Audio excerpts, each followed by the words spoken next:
तो साथियों, सभी सांसदों ने शपथ ले ली और जब मोदी जी शपथ ले रहे थे तो राहुल लल्ला 99 सीट पाकर संविधान की कॉपी हिला हिलाकर दिखा रहे थे मोदी जी को। एक तरह से चिढ़ बना रहे हैं। एक मौके की गंभीरता और नज़ाकत भी ये नहीं समझते हैं, और समझे भी क्यों?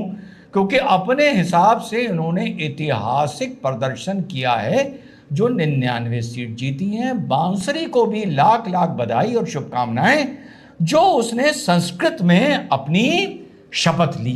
अब जब बात आई गई कि पार्लियामेंट के अंदर और पार्लियामेंट के बाहर फिर से एक बार पुनः संविधान की कॉपी हिला हिलाकर दिखाई जा रही थी नरेंद्र मोदी जी को, और कहा जा रहा है हम ही इसके रक्षक हैं और हम संविधान को किसी भी तरह से नुकसान नहीं होने देंगे, तो इस पर भाजपा क्या जवाब दे सकती थी? बस उसी पर है आज का वीडियो।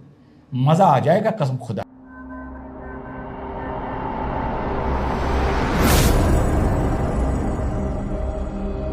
हेलो, नमस्कार, सत श्री अकाल, अस्सलाम वालेकुम। कैसे हैं जनाब? तो साहब, जब कांग्रेसी संविधान हिला हिला कर दिखा रहे हैं पार्लियामेंट के अंदर और पार्लियामेंट के बाहर, एक हाथ उनका खाली है। अब सवाल उठता है, इसमें भाजपा को क्या जवाब देना चाहिए? अगर मुझसे भाजपा पूछे तो मैं भाजपा से ये बोलूंगा कि भैया तुम भी एक हाथ में संविधान दिखाओ, पार्लियामेंट के अंदर दिखाओ, पार्लियामेंट के बाहर दिखाओ, और दूसरे हाथ में श्रीमद् भगवत गीता उठा लो। हाँ, ये उठा लो और कहो कि तुम तो सिर्फ संविधान की बात करते हो, उसकी रक्षा करने की बात करते हो, जिस संविधान को तुम्हारी दादी ने 50 साल पहले तार तार किया था। हम संविधान की भी रक्षा करेंगे और हम सनातनी हैं, हम भगवत गीता की भी रक्षा करेंगे, उसके संदेश की रक्षा करेंगे, और ये दोनों चीजें मिलके ही भारत बनता है। ये दोनों चीजें मिलके ही भारत बनता है।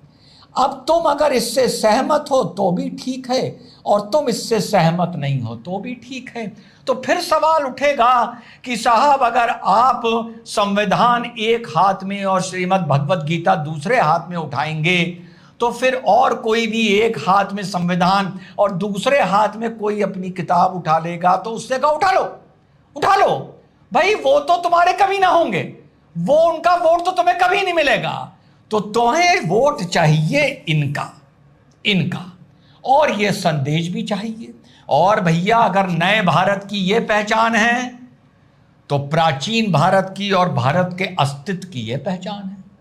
अगर ये आज सेकुलर है तो वसुधैव कुटुंबकम के दम पर है, वो संदेश तुम्हें यहां से मिला है।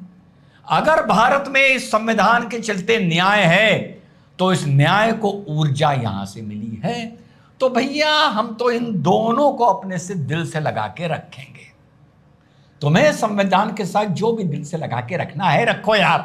हमें तुम्हें इंप्रेस नहीं करना, हमें तुम्हें समझाना नहीं, हमें तुम्हें इंप्रेस करने की कोशिश ही नहीं करनी। क्यों शर्माते हो? ये जवाब दो। अगर वो कहते हैं हम नहीं मानते भगवत गीता के संदेश को, तब भी तुम्हारा भला। अगर वो कहते हैं हम मानते हैं श्रीमद् भगवत गीता के संदेश को, तो भी तुम्हारा भला। और ये हकीकत है कि तिरंगा तो इस देश में हमेशा लहराएगा, लेकिन भगवे को आप हल्का नहीं कर सकते। तो संविधान हमेशा चमकेगा, लेकिन श्रीमद् भगवत गीता के संदेश को आप हल्का नहीं कर सकते। उनसे बोल दो कि तुम तो ढोंग कर रहे हो संविधान की रक्षा करने का और वचनबद्ध हो उसके लिए। तो हम भी भाई वचनबद्ध हैं संविधान के लिए, पर हम वचनबद्ध हैं भगवत गीता के लिए। शर्माओ मत, शर्माओ मत। अरे यार, क्यों शर्माते हो? जब पढ़ो, मेरे पास वो किताब है परमहंस योगानंद की ऑटोबायोग्राफी ऑफ अ योगी, दिखाऊंगा आप लोगों को।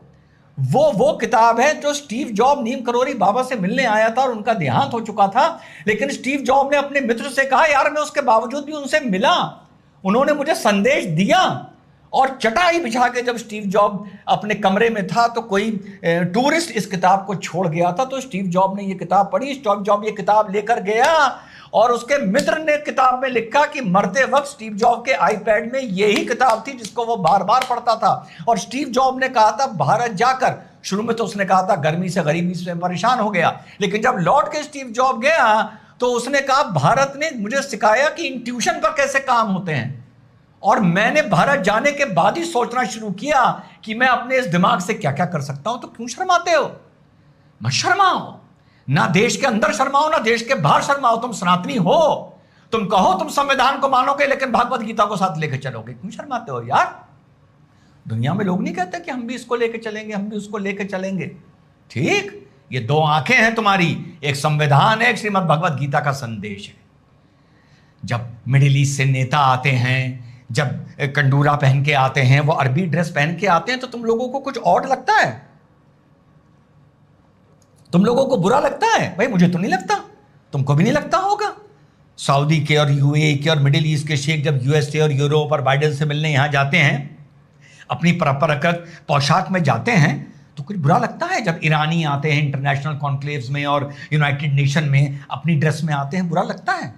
नहीं लगता ना। तो फिर हमको क्यों लगता है यार? मैं तो समझा के थक गया। डंके की चोट पर सनातन का डंका क्यों नहीं बजाते यार? बजाओ। सनातनी ने तो इस देश को सेकुलर किया है। जब सनातन का डंका बजाओगे तो कौन तुमसे कह पाएगा कि आप सांप्रदायिकता फैला रहे हैं? अरे सनातन के दम पर ही ये देश सेकुलर है, भगवत गीता के दम पर ये देश सेकुलर है, वसुदेव कुटुंबकम के दम पर ये देश सेकुलर है, अतिथि देवो भव के दम पर ये देश सेकुलर है, सत्यमेव जयते के दम पर ये देश सेकुलर है। भाई पूरी संस्कृति यहाँ की है, काहे शर्माते हो? अब मैं तुमसे बोलूंगा, आपसे बोलूंगा कि भाई जिस तरह मिडिल ईस्ट के लीडरशिप आती है और फ्लाइट से उतरती है, तो इतना तो आपने मान लिया ना, आपको ऑड नहीं लगता, आपको बुरा नहीं लगता, आप उन पर हंसते नहीं है कि क्या यार ये ड्रेस ऊपर से नीचे तक ऐसी पहन के आए हैं, या कोई अफ्रीका से लीडर आता है तो आप हंसते हो? नहीं हंसते ना। अब जब मैं बात बोलूंगा तुम हंसोगे उस बात पर, क्योंकि आपका दिमाग ही विकसित नहीं हुआ है। बता रहा हूं, आप विकसित दिमाग है सनातनियों का, आपका दिमाग ही विकसित नहीं है।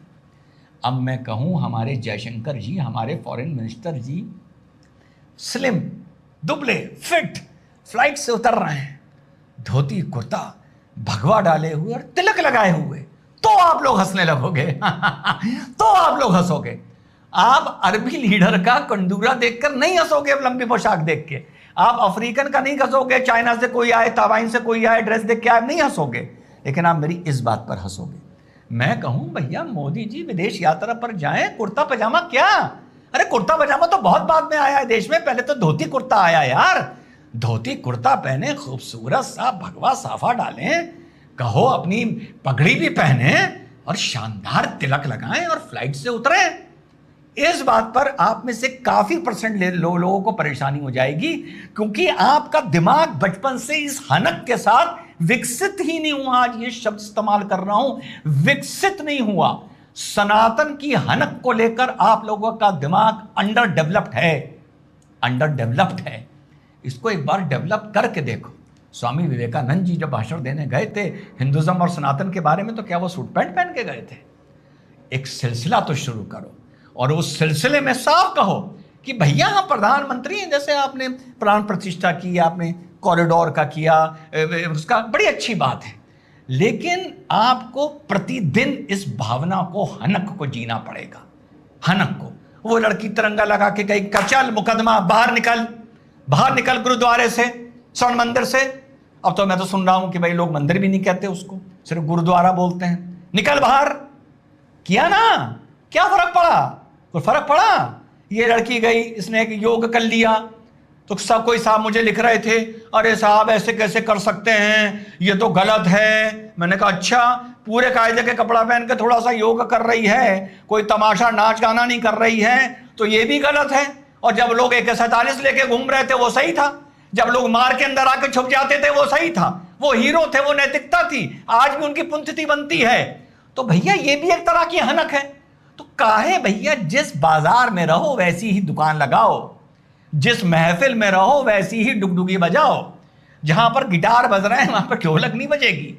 तो अपना सनातनियों, विपक्ष हो, लिबरल हो, सेकुलर हो, विदेश हो, डंके की चोट पर सनातन का प्रचार करो। मेरी मान लोगे तो 3 साल में, और हां इसके साथ विकास भी, इसके साथ रोजगार भी, इसके साथ बढ़ती GDP की हमारी ताकत भी, इसके साथ इंटरनेशनल हमारी आत्मनिर्भरता भी, हमारे मिलिट्री एक्सपोर्ट्स भी, ये सब साथ चलेंगे और इन सब से सनातन मजबूत होगा। लेकिन सिंबोलिज्म बहुत जरूरी होता है जिंदगी में।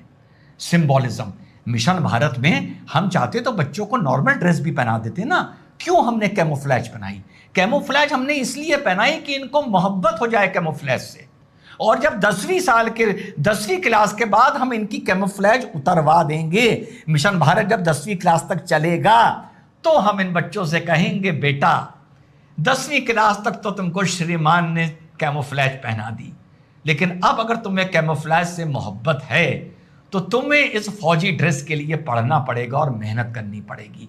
अब जाओ इसको कमा के लाओ, अब जाओ जमाने से इसे छीन के लाओ अपने लिए, कि तुम फौजी बनो या अर्धसैनिक बल में। ना बन पाए कोई बात नहीं है, लेकिन ये मेरा टारगेट है। तो ये सिंबॉलिज्म है। हम चाहते 15 अगस्त को और 26 जनवरी को भी कैमोफ्लेज पहना सकते थे, मैंने कहा ना, टीचर भी कैमोफ्लेज पहनेंगे, क्लास भी कैमोफ्लेज कर दो, टेबल कुर्सी भी कैमोफ्लेज कर दो, हर चीज कैमोफ्लेज कर दो।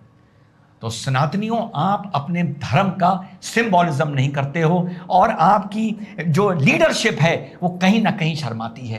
कोई मुसलमान अगर इस देश का प्रधानमंत्री बन जाएगा, उसकी दाढ़ी होगी तो क्या उसकी दाढ़ी मूंद दी जाएगी?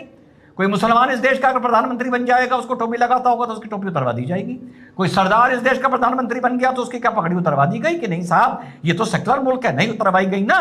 क्यों नहीं हमारे मंत्री टीका लगा के संविधान में जाते, संसद में जाते हैं और फॉरेन विजिट करते हैं? क्यों नहीं करते? इसको अपना कल्चर बनाओ, लोग पूछेंगे, इसी से चीज फैलती है।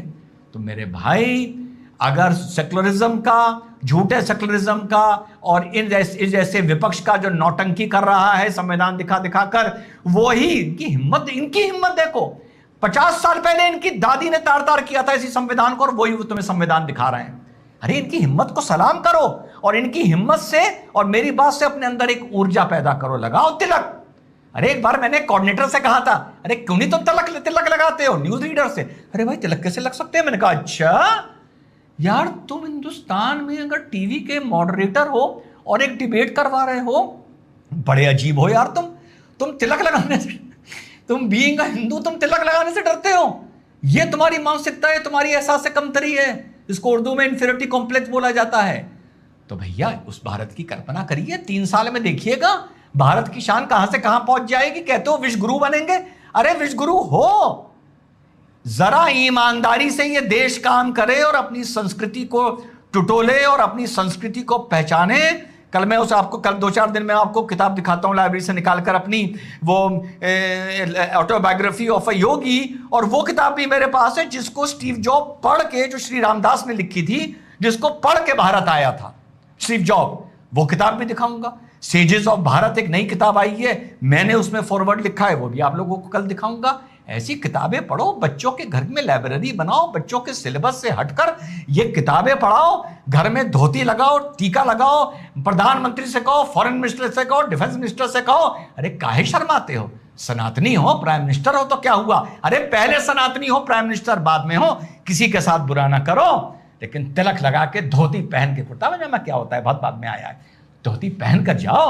जब इमरान खान यूनाइटेड नेशन में आके स्पीच देता है तो पठानी सूट, शलवार नीचे और शेरवानी पहनता है, तो क्यों नहीं हमारे फॉरेन मिनिस्टर धोती कुर्ता और तिलक लगा के जा सकते? कंसेप्ट लो हमसे, धरातल पर इंप्लीमेंट करके देखो और 3 साल में फर्क पता चल जाएगा। जय हिंद, वंदे मातरम, खुदा।